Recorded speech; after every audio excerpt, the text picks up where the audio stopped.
আমাদের এই একটি ভাই তোমার বাবার, তাই তো?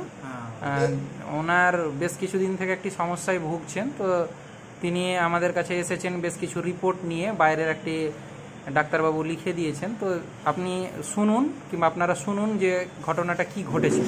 ভাই বলেন।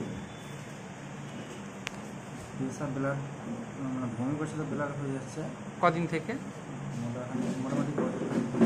আচ্ছা, জোরে বলবে। হ্যাঁ, উনি কি প্রেসারের রোগী ছিলেন?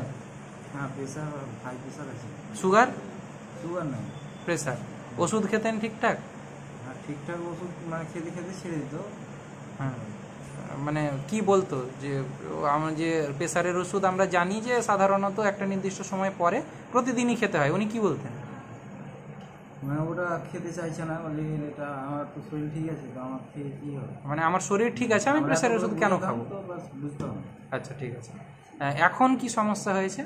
এখন সমস্যা হয়েছে মানে হাত একটা ডান উঠছে না, ডান হাতটা উঠছে না, আর বাম পায়ে ব্যথা করছে। বাম পায়ে ব্যথা করছে কদিন থেকে? ব্যথাটা, বাম পায়ের ব্যথাটা মোটামুটি বছর খানিক থেকে আছে। আচ্ছা। আর ডান হাতটা কাল থেকে উঠছে না। আচ্ছা আচ্ছা আচ্ছা। দিয়ে এখন মোটামুটি মুখটা কি দেখা হয়েছে? মুখটা বেঁকে গেছে একটু, ব্যাকাটা কিছু মানে কথা বলছে তো ভুল বলছে। আচ্ছা, মানে স্লারিং অফ স্পিচ বলে এটাকে মেডিকেলের ভাষায়, যে স্পষ্ট কথা না বলা, তাই তো? এই মূল সমস্যাগুলো হয়েছে। আচ্ছা, ঠিক আছে ঠিক আছে।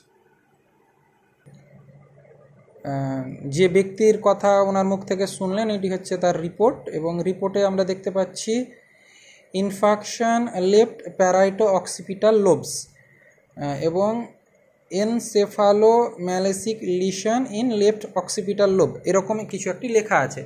এটি মানে হচ্ছে যে ওনার বাবার মাথার যে প্যারাইটো অক্সিপিটাল লোব, মানে মাথার যে এই জায়গাটা, ঠিক আছে, এই জায়গাটাতে যে এরিয়াটা আছে, এই জায়গাতে স্ট্রোক হয়েছে, ব্রেন স্ট্রোক। হার্টে যেমন স্ট্রোক হয় ওনার বাবার, সেরকম মাথাতে স্ট্রোক হয়েছে।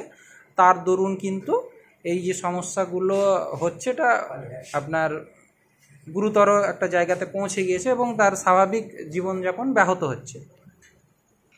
আমরা সাধারণত বলে থাকি যে প্রেসারের এবং সুগারের রোগীদের ক্ষেত্রে একটা বয়স আছে, ঠিক আছে? সেই বয়সের নিচে অবধি বিনা ওষুধেও কিন্তু আমরা অনেকটাই প্রেসার নিয়ন্ত্রণে রাখতে পারি, চলাফেরা, খাওয়া দাওয়া নিয়ন্ত্রণের মাধ্যমে। কিন্তু একটা সময় থাকে, সেই সময়ের পরে আপনি যতই খাওয়া দাওয়া নিয়ন্ত্রণ করুন কিংবা আর কিছু করুন, তার পরেও কিন্তু প্রেসার নিয়ন্ত্রণ করা সম্ভব নয়।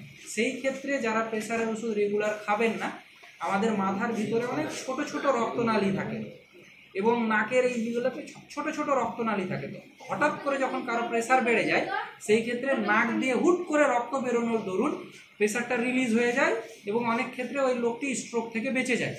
কিন্তু অনেক ক্ষেত্রে আপনার নাক দিয়ে রক্ত না বের হয়ে প্রেসারটা ভিতর ভিতর বেড়ে গিয়ে মাথার ভিতরে যে ছোট ছোট রক্তনালীগুলো আছে, সেই রক্তনালীগুলোকে ফাটিয়ে দেয় এবং তার দরুন একটা পার্টিকুলার জায়গায় রক্ত জমা হয় এবং হাত এবং পা প্যারালাইসিস হয়ে যায়, মুখটা বেঁকে যায়, কথা বলতে পারে না, এবং এটার একটা পার্মানেন্ট এফেক্ট থেকে যায় যে রোগীটা সুস্থ স্বাভাবিক হলেও ওর কিন্তু হাঁটতে সমস্যা হবে, কথা বলতে সমস্যা হবে।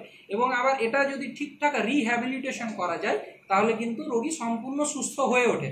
কিন্তু আমাদের মধ্যে ধারণাও নেই এবং সেই পরিকাঠামো নেই বলে বেশিরভাগ রোগীর কোনোদিনও তার নর্মাল লাইফে আর ফেরত আসতে পারে না। তবে সচেতনতা অবলম্বন করলে, এখন থেকেই সঠিক পদ্ধতি অবলম্বন করলে, পরামর্শ নিলে আশা করা যাচ্ছে এরকম একটি বাজে এবং পার্মানেন্ট ক্ষতির হাত থেকে আমাদের অনেক বয়স্ক ব্যক্তি, কম বয়সী ব্যক্তি, মাঝবয়সী ব্যক্তি রক্ষা পেতে পারে। তাই বলবো, জিনিসগুলো নিয়ে একটু ভাবুন, একটু সচেতনতা অবলম্বন করুন, জ্ঞান তৈরি করুন নিজের স্বাস্থ্য সম্পর্কে, এবং ভালো থাকুন, সুস্থ থাকুন।